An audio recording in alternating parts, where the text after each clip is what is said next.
Emma Rosewood lissa sa robe de seconde main pour la 100e fois en entrant dans la salle de bal de cristal de l'Hôtel Grand. Le tissu, couleur champagne, élégant sous la lumière tamisée de son appartement, paraissait ici un simple pissenlit au milieu des roses, parmi une mer de robes de créateurs et de costumes sur mesure. Sa meilleure amie, Chloé, l'avait suppliée d'être sa cavalière. À ce mariage, Emma s'était retrouvée seule dès leur arrivée, car Chloé était partie à la recherche du photographe de mariage. La salle de bal scintillait de 1000 lumières, projetant des ombres dansantes sur les sols en marbre qui coûtaient probablement plus cher que le loyer annuel d'Emma. Des tables rondes drapées de soie ivoire remplissaient l'espace, chaque centre de table étant un chef-d'œuvre d'orchidées blanches et de perles en cascade.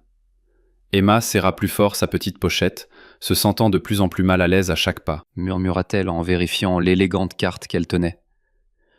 Bien sûr, ce serait dans le coin le plus éloigné, pratiquement caché derrière un grand arrangement floral, la table des invités de réserve, ceux que personne ne sait vraiment où placer. En s'asseyant à sa place, Emma remarqua que la chaise à côté d'elle restait vide, tandis que les autres places à la table se remplissaient d'étrangers bavards. Elle piqua sa salade, essayant d'avoir l'air occupée pendant que les conversations autour d'elle tournaient autour de vacances exotiques et d'adhésion à des clubs de campagne. Les mariés avaient l'air éblouissant à la table d'honneur, complètement absorbés par leur moment de conte de fées. « Cette place est prise ?» Une voix grave interrompit ses pensées. Emma leva les yeux et sentit son souffle se couper. À côté d'elle se tenait peut-être l'homme le plus beau qu'elle ait jamais vu en personne. Grand et large d'épaules, il portait un smoking noir, parfaitement ajusté, qui mettait en valeur sa carrure athlétique. Ses cheveux sombres étaient coiffés de manière à paraître légèrement ébouriffés mais naturels. Ses yeux étaient d'une nuance inhabituelle de vert, qui semblait receler des secrets. « Non, s'il vous plaît, » dit Emma avec difficulté, désignant la chaise vide. « Elle est à vous. » Il s'assit avec aisance, et Emma perçut une pointe de parfum cher mêlée à quelque chose de résolument masculin. « Sébastien Blackwood, dit-il, lui tendant la main. Et vous êtes ?»« M. Rosewood, répondit-elle, serrant sa main et essayant d'ignorer le courant électrique qui la parcourut au contact. Je suis ici avec mon amie Chloé, bien qu'il semble qu'elle ait disparu. » Le sourire de Sébastien était chaleureux et authentique, loin des sourires contraints des autres invités à l'allure riche. Ah, le classique abandon de mariage. Je suis en fait le témoin, mais j'avais besoin de m'éloigner des devoirs un instant. La grand-mère de la mariée essaie sans cesse de me caser avec sa petite fille. Un lien inattendu la fit sourire malgré elle. Ça a l'air terrifiant. Tu n'as même pas idée. Elle m'a coincé pendant les cocktails et a commencé à sortir des photos de bébé. Les yeux de Sébastien pétillaient d'humour. Alors, Emma Rosewood, qu'est-ce qui t'a amené à ce cirque, à part une amie disparue? Chloé travaille avec la mariée, juste une cavalière qui ne connaît personne. Emma sentit la tension la quitter, malgré sa nervosité. Il y avait quelque chose chez Sébastien qui la mettait à l'aise, comme si elle le connaissait depuis plus de 5 minutes.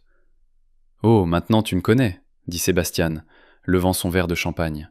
« Aux nouvelles amitiés et à la survie des réceptions de mariage. » Emma cogna son verre contre le sien, la surprise de la sensation naturelle la faisant acquiescer. Alors que la soirée avançait, Emma se retrouva complètement absorbée par la conversation avec Sébastien. Il était intelligent et drôle, posant des questions sincères sur sa vie et écoutant attentivement ses réponses.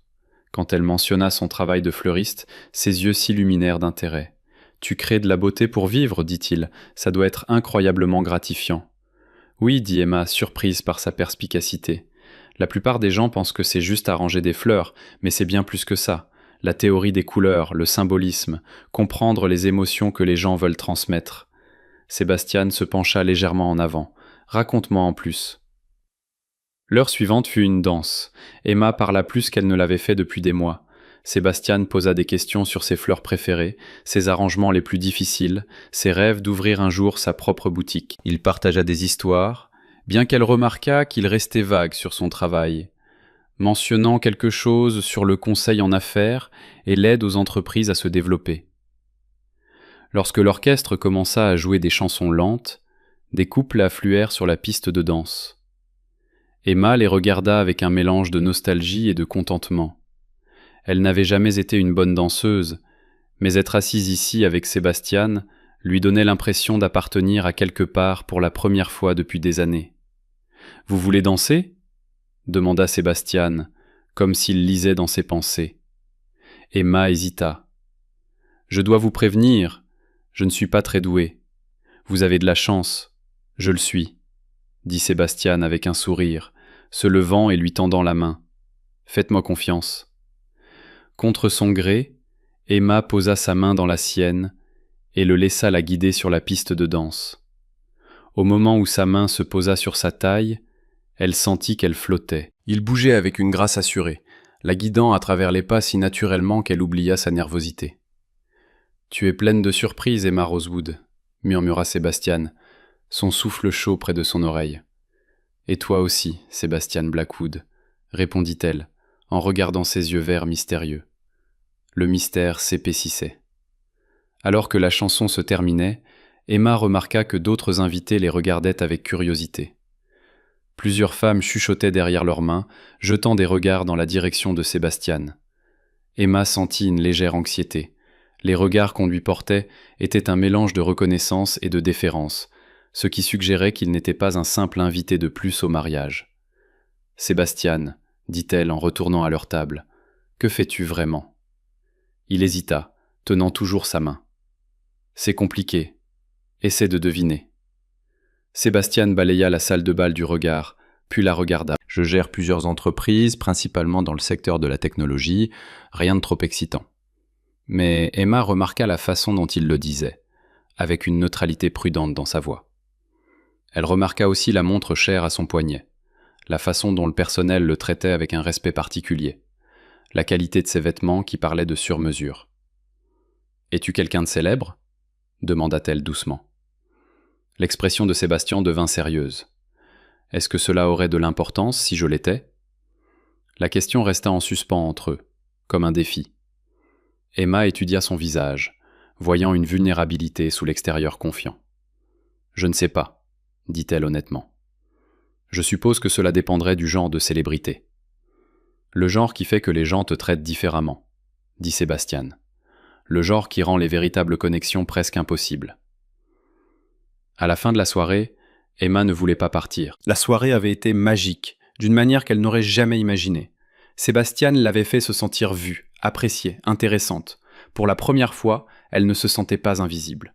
« Je devrais probablement trouver Chloé, » dit Emma à contre-cœur, alors que la dernière danse se terminait. « Bien sûr, » répondit Sébastien, mais il ne bougea pas. « M, j'aimerais te revoir, en dehors de tout ça. » Il fit un geste englobant vers la salle de bal élégante. Le cœur d'Emma manqua un battement. « J'aimerais aussi. » Sébastien sortit son téléphone. « Puis-je avoir ton numéro ?» Quand Emma lui donna ses coordonnées, elle remarqua que son téléphone était le dernier modèle, élégant et cher. Tout chez Sébastien parlait de richesse et de sophistication, alors que tout chez elle criait l'ordinaire. Mais la façon dont il la regardait la faisait se sentir tout sauf ordinaire. « Je t'appellerai demain, » promit Sébastien. Ses doigts frôlèrent les siens alors qu'il lui rendait son téléphone. « Demain, » accepta Emma. Son cœur battait la chamade. Alors qu'elle s'éloignait pour chercher Chloé, Emma sentit le regard de Sébastien sur elle. Elle se retourna une fois et le vit debout près de leur table, la regardant avec une expression qu'elle ne put déchiffrer. Oh.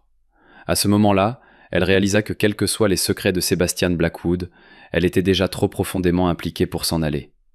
La soirée avait commencé avec Emma se sentant invisible, un coin oublié à une réception de mariage. Mais maintenant, alors qu'elle quittait l'hôtel Grand Bellamar, elle se sentait tout sauf invisible. Elle se sentait comme l'héroïne de son propre conte de fées, et Sébastien Blackwood était peut-être son prince charmant, bien que quelque chose lui dise que dans la vraie vie, les contes de fées sont bien plus compliqués qu'il n'y paraît. L'invitée mystérieuse, Emma, se réveilla le lendemain matin avec des papillons dans le ventre et la carte de Sébastien sur sa table de nuit. Elle avait à peine dormi, rejouant chaque moment de leur conversation, chaque touche, chaque regard qui avait passé entre eux. Le soleil du matin, filtrant par la petite fenêtre de son appartement, semblait d'une certaine manière plus lumineux, comme si le monde lui-même avait changé pendant la nuit. Son téléphone vibra à 7 heures pile.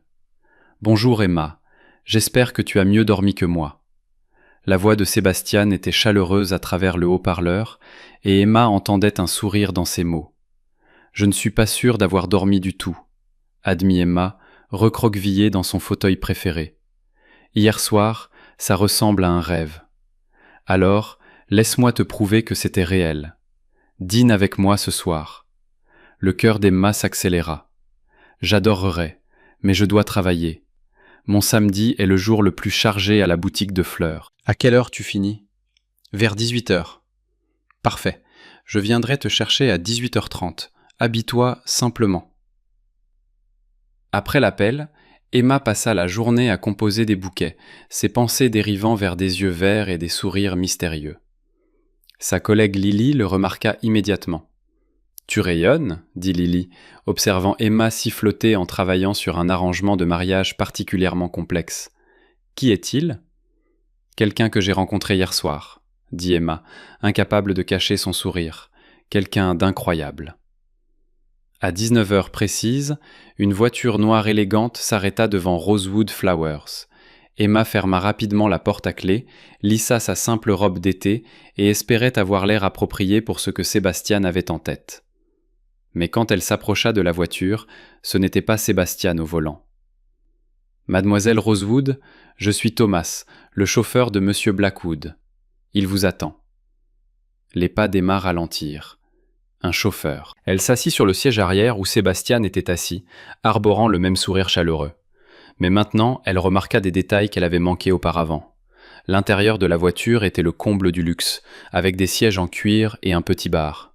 Sébastien portait un jean et une chemise boutonnée décontractée, mais même ses vêtements décontractés criaient le prix.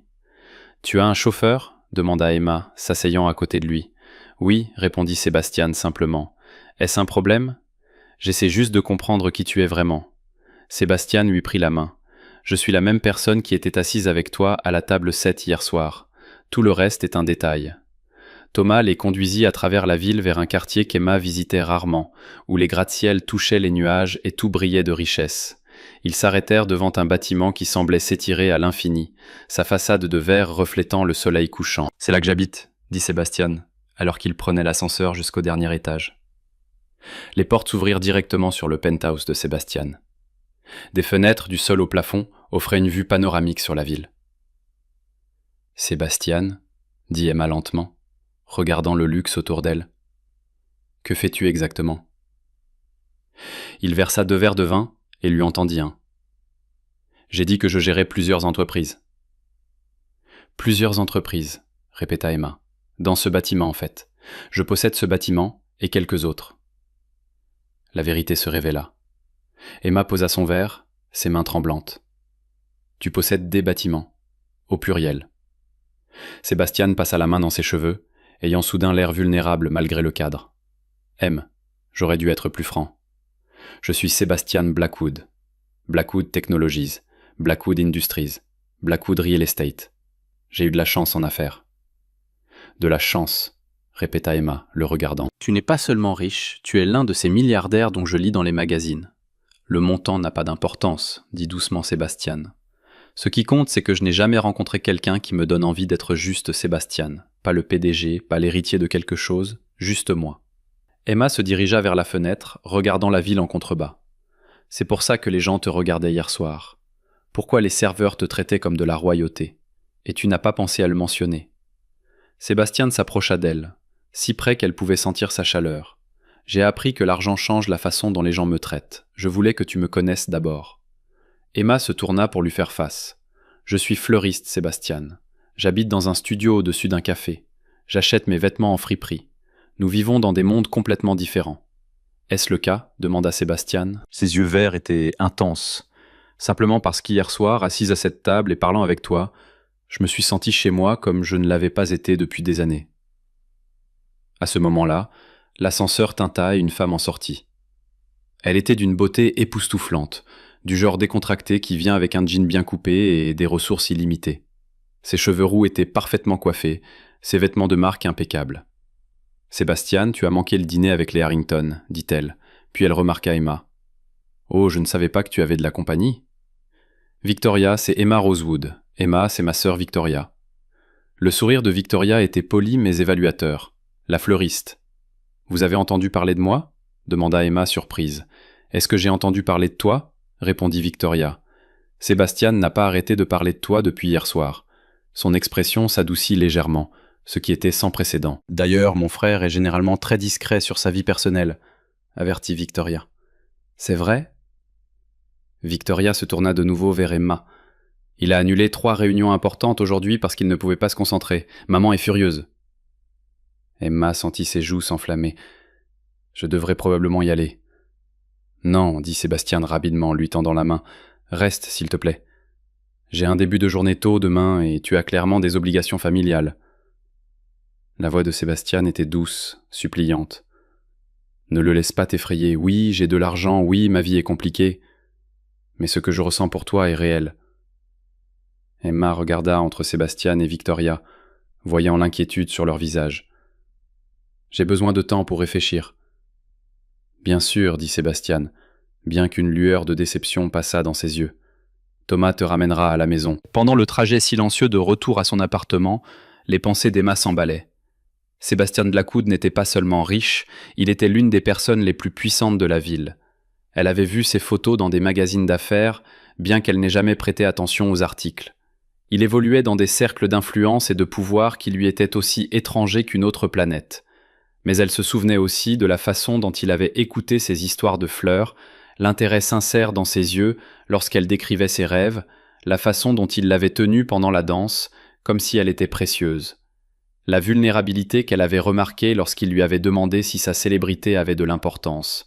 Son téléphone vibra avec un message de Sébastien. « Je sais que c'est accablant, prends tout le temps dont tu as besoin, mais s'il te plaît, ne disparais pas. » Emma regarda le message pendant un long moment avant de répondre. « Je ne disparaîtrai pas, mais j'ai besoin de comprendre ce que cela signifie. » Il fallut 3 jours avant qu'Emma ne le rappelle. 3 jours pendant lesquels elle chercha des informations sur Sébastien Blackwood en ligne, voyant des photos de bals de charité et d'événements professionnels où il était toujours impeccablement habillé et entouré de gens beaux et sophistiqués. 3 jours pendant lesquels elle douta d'être folle de penser à s'engager là-dedans. « Tu veux te revoir ?» dit-elle lorsque Sébastien répondit. « Absolument, » dit Sébastien immédiatement. « Je veux connaître le vrai toi. Pas l'image publique, pas les réponses préfabriquées. Le vrai Sébastien Blackwood. »« Alors laisse-moi te montrer, » dit Sébastien. « Viens avec moi ce week-end. Pas de presse, pas d'obligation, pas d'interruption. Juste nous. » Le week-end qui changea tout.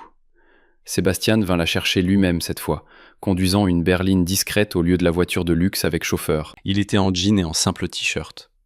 Et pour la première fois depuis le mariage, il avait l'air d'un simple homme, pas d'un magnate. Ils roulèrent 2 heures au nord jusqu'à une petite cabane au bord du lac, simple et charmante dans sa rusticité. « J'ai acheté cet endroit quand j'avais besoin d'un endroit pour réfléchir, » expliqua Sébastien, alors qu'ils apportaient leur sac à l'intérieur. Pas d'internet, pas de service cellulaire, aucune connexion avec le monde extérieur. Le week-end se déroula comme un beau rêve. Ils cuisinèrent des repas simples ensemble. Sébastien admit qu'il était désespéré en cuisine, mais qu'il était prêt à essayer. Ils firent de longues promenades sur les sentiers forestiers. Sébastien raconta des histoires de son enfance, de la pression qu'il avait ressentie pour être à la hauteur de l'héritage familial, de la solitude qui accompagne le succès. « Je n'ai jamais voulu être sous les projecteurs, dit-il, assis avec elle au bord du lac, regardant le coucher de soleil. Je me suis lancé dans la technologie parce que j'aimais résoudre des problèmes, mais ensuite c'est devenu quelque chose de plus grand que ce que j'avais jamais imaginé. »« Et tu le regrettes ?» demanda Emma, se blottissant contre lui sur le vieux quai en bois. « Je regrette la façon dont cela m'a isolé, dit Sébastien honnêtement. Je regrette d'avoir cessé de faire confiance aux motivations des gens. Je regrette d'être devenu méfiant envers toutes les amitiés, toutes les relations, mais pas celle-ci. » Sébastien se tourna vers elle. Sa main caressa doucement sa joue. « Avec toi, je me souviens ce que c'est d'être un homme, pas une marque. » Cette nuit-là, allongés ensemble sous une couverture d'étoiles, Emma réalisa qu'elle tombait amoureuse de Sébastien Blackwood. Pas le milliardaire, pas le magnat des affaires, mais l'homme qui avait admis avoir peur du tonnerre, qui chantait faux en préparant le café, qui la regardait comme si elle détenait toutes les réponses qu'il cherchait. Quand ils revinrent en ville, Emma savait qu'il n'y avait pas de retour en arrière. Elle était tombée amoureuse de Sébastien, pleinement et irrévocablement. Mais l'aimer signifiait entrer dans son monde, un monde qui lui semblait aussi étranger et intimidant qu'un autre pays. Le premier test vint plus tôt que prévu. « J'ai un bal de charité ce vendredi, » dit Sébastien alors qu'il dînait dans un restaurant tranquille, à l'abri des regards indiscrets. « C'est pour soutenir l'alphabétisation des enfants, une cause qui me tient beaucoup à cœur. J'aimerais que tu viennes avec moi. » La fourchette d'Emma s'arrêta à mi-chemin de sa bouche. Un bal avec des photographes et des mondains. « Et avec moi ?» dit Sébastien fermement. Concentre-toi juste sur cette partie. Je n'ai rien apporté pour un bal, je ne sais pas comment me comporter à de tels événements. Je vais t'embarrasser. Sébastien tendit la main à travers la table et lui prit la main. Emma, regarde-moi. Tu ne pourrais jamais m'embarrasser, mais si tu n'es pas prête, je comprendrai. Emma se souvint du week-end à la cabane, de l'homme qui l'avait tenue quand elle avait pleuré de peur, qui avait promis d'être là quoi qu'il arrive. D'accord, dit-elle finalement, mais je devrais peut-être te tenir la main tout le temps. C'est ce que j'avais l'intention de faire, répondit-il. La nuit du bal. Emma se tenait devant le miroir, se reconnaissant à peine. Sébastien avait insisté pour envoyer une styliste qui avait apporté 3 robes époustouflantes à choisir. Elle avait opté pour une robe couleur minuit qui la faisait se sentir élégante, mais pas trop voyante. Quand Sébastien vint la chercher, le regard dans ses yeux valait toutes ses angoisses. « Tu es à couper le souffle, dit-il doucement, lui offrant son bras. » Le bal avait lieu au Metropolitan Museum. Ces salles majestueuses étaient remplies de l'élite de la ville. Emma sentit tous les regards sur elle alors qu'ils entraient. Des chuchotements les suivaient. Elle reconnaissait des visages des rubriques mondaines et des magazines d'affaires, des gens qui vivaient dans une stratosphère dont elle n'avait fait que lire. « Respire juste », lui murmura Sébastien à l'oreille alors qu'il posait pour les photos. « Tu as ta place ici, parce que tu es avec moi. » Tout au long de la soirée, Sébastien ne la quitta pas des yeux. Il la présenta à tout le monde avec une fierté sincère, ne s'excusant jamais de qui elle était, n'essayant pas d'embellir son histoire. Quand les gens posaient des questions sur son travail, il écoutait avec la même attention qu'il discuterait de transactions de plusieurs millions de dollars. « Tu es différent avec elle », remarqua Victoria en retrouvant Sébastien au bar. Emma était à l'autre bout de la pièce, charmant un groupe de donateurs âgés avec des histoires sur le langage des fleurs. « Différent comment ?» demanda Sébastien. « Heureux, détendu, comme toi-même, pas le Sébastien Blackwood que tout le monde attend. » Sébastien regarda Emma rire de quelque chose qu'un donateur avait dit. Son visage brillait d'une chaleur authentique. « Elle me fait me souvenir de qui je voulais être avant de devenir qui je pensais devoir être. »« C'est bon pour toi, » dit simplement Victoria. « Mais es-tu bon pour elle ?» Cette question hanta Sébastien tout le reste de la soirée. La semaine suivante, afin de s'immerger dans le monde d'Emma, Sébastien insista pour lui montrer son monde. Elle le conduisit à Rosewood Flowers un samedi très chargé, où il rencontra Lily et les autres employés qui étaient comme une famille pour elle. « Alors, tu es l'homme mystérieux qui a fait planer notre Emma, » dit Lily avec un sourire espiègle. Sébastien aida à assembler les bouquets. Ses grandes mains étaient étonnamment délicates avec les tiges fragiles. Emma l'observa plaisanter avec ses collègues, complimenter les clients âgés et écouter patiemment une petite fille expliquer pourquoi elle avait besoin de roses roses pour sa grand-mère. « Tu es plein de surprises, » dit Emma alors qu'il fermait la boutique. « J'aime ta vie, » dit Sébastien honnêtement. « Elle est réelle, d'une manière que la mienne l'est rarement. » Ce soir-là, Emma l'emmena dans sa pizzeria préférée, un petit établissement dont le propriétaire connaissait les commandes de tout le monde par cœur. Sébastien mangea de la pizza grasse et joua à des jeux d'arcade avec l'enthousiasme d'un homme découvrant pour la première fois des plaisirs simples. « C'est qui tu es vraiment ?» dit Emma alors qu'ils rentraient chez eux, leurs doigts entrelacés. « C'est qui je deviens avec toi ?» corrigea Sébastien. « Tu fais ressortir le meilleur de moi-même. » L'obstacle. Tout le monde ne soutenait pas leur relation. Richard, le partenaire commercial de Sébastien, le coinça après une réunion du conseil d'administration. « Sébastien, je dois te parler de cette fleuriste. » « Emma, c'est ça ? » ?»« Bien, Emma. La presse commence à remarquer, il y a des photos de vous deux ensemble, des rumeurs sur votre relation. Cela pourrait affecter votre image. » La mâchoire de Sébastien se serra. « Ma vie privée n'est pas à discuter. Tout ce qui te concerne affecte l'entreprise, tu le sais. Que se passera-t-il quand cela s'éteindra ? Qu'arrivera-t-il à ta réputation quand tout sera fini ? » Ce ne sera pas fini. Richard haussa un sourcil. « Tu ne la connais que depuis 1 mois. Je la connais assez longtemps pour savoir qu'elle est la personne la plus authentique que j'ai jamais rencontrée. Assez longtemps pour savoir que je suis amoureux d'elle. L'amour. » Richard ricana. « Sébastien, sois pratique. C'est une jolie fille, j'en suis sûr. Mais elle n'est pas de notre monde. Les différences finiront par vous déchirer. » Malgré les pressions extérieures, la relation de Sébastien et Emma s'approfondit. Ils trouvèrent leur rythme, partageant leur temps entre son penthouse et son appartement confortable, entre des dîners élégants et des pique-niques décontractés dans le parc. Emma apprit à naviguer dans son monde sans se perdre, et Sébastien découvrit la joie de la simplicité. 6 mois après le mariage où ils s'étaient rencontrés, Sébastien réalisa qu'il ne pouvait pas imaginer sa vie sans Emma. Il planifia soigneusement la demande en mariage, voulant qu'elle soit parfaite mais personnelle. Il choisit la petite cabane au bord du lac où ils s'étaient vraiment liés pour la première fois. Emma pensait qu'il partait juste pour un autre week-end. Mais quand Sébastien la conduisit au quai où ils avaient eu tant de conversations, elle vit qu'il était décoré de centaines de lumières scintillantes et de roses blanches. « Emma, dit Sébastien, s'agenouillant alors que le soleil se couchait derrière eux. Il y a 6 mois, j'étais assis seul à un mariage, à traverser ma vie. Puis tu es entré et tout a changé. » Les mains d'Emma volèrent à sa bouche. Des larmes commençaient déjà à monter. « Tu me donnes envie d'être l'homme que je vois dans tes yeux. Tu me fais croire à l'amour, au partenariat, à la construction de quelque chose de beau ensemble. » Sébastien ouvrit une petite boîte de velours, révélant une bague étonnante mais élégante.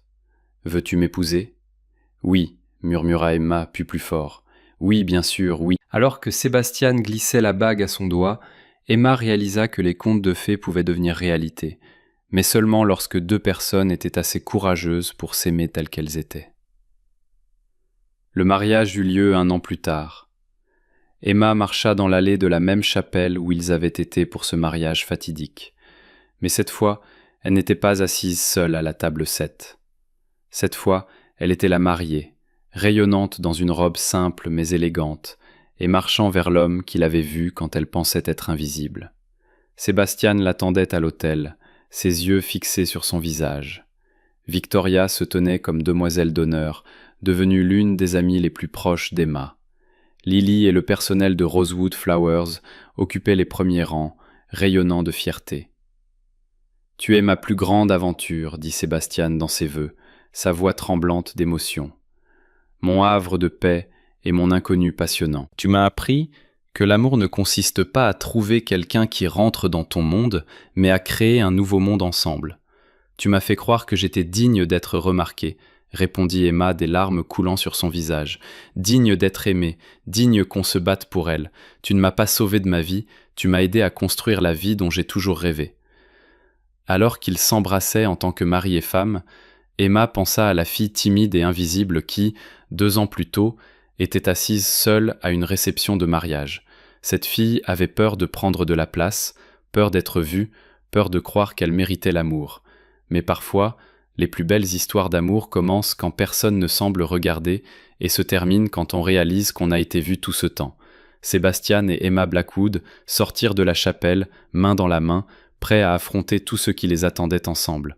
Ils avaient appris que l'amour ne consiste pas à effacer les différences, mais à les célébrer. Ce n'est pas une personne qui sauve l'autre, mais 2 personnes qui choisissent de construire quelque chose de beau ensemble. Et au final, la fille qui pensait qu'elle ne serait jamais remarquée était devenue impossible à ignorer. Non pas parce qu'elle avait changé, mais parce qu'elle avait enfin cru qu'elle valait la peine d'être vue. Leur histoire d'amour prouva que parfois les romans les plus extraordinaires commencent dans les moments les plus ordinaires, lorsque 2 cœurs reconnaissent quelque chose de spécial l'un chez l'autre et osent être assez courageux pour se battre pour cela.